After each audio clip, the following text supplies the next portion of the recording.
तर सिनेमासृष्टीतून एक मोठी बातमी समोर आलेली आहे। तर बातमी नेमकी काय आहे हे जाणून घेण्याच्या आधी तुम्ही एकटा जीव सदाशिव या चॅनलला सबस्क्राइब केलं नसेल तर नक्कीच सबस्क्राइब करून घ्या आणि हो बेल आयकॉन प्रेस करायलाही विसरू नका।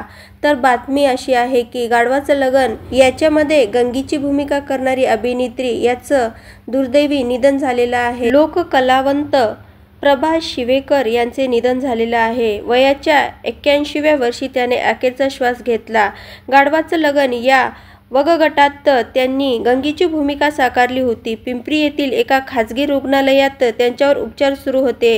उपचारादरम्यानच त्यांनी शेवटचा श्वास घेतला आणि प्राणज्योत मावळली। गाढवाचं लगन या वग नाटकात त्यांनी गंगीची भूमिका साकारली होती। त्यांची ही भूमिका चांगलीच लोकप्रिय झाली होती। या नाटकाला भारतीय केंद्र शासनाचा राष्ट्रपती पुरस्कार मिळाला होता। त्या अविवाहित होत्या। त्या आपल्या बहीण व भावाबरोबर राहायच्या। त्यांच्या भावंडांनीच त्यांचा शेवटपर्यंत सांभाळ केला होता। निधनाने लोककलेतील एक तारा निखळला असावा अशी भावना व्यक्त झालेली आहे।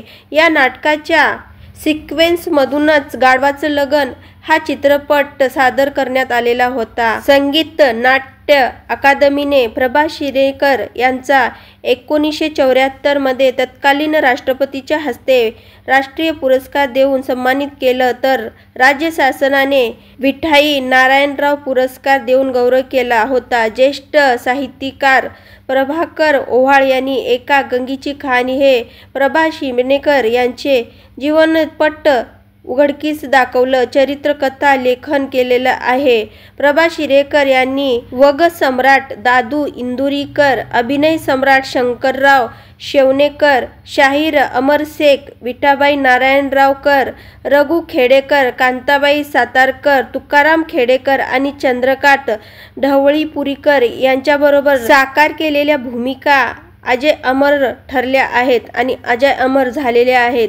आपल्या कारकिर्दीत 100हून अधिक भूमिका साकारणाऱ्या प्रभा शिवेकर नाटकाच्या प्रयोगानिमित्त राज्यभर फिरायचे। तर तुम्ही गाढवाचं लगीन हे नाटक पाहिलं आहे का हे नक्की कमेंटमध्ये सांगा। धन्यवाद।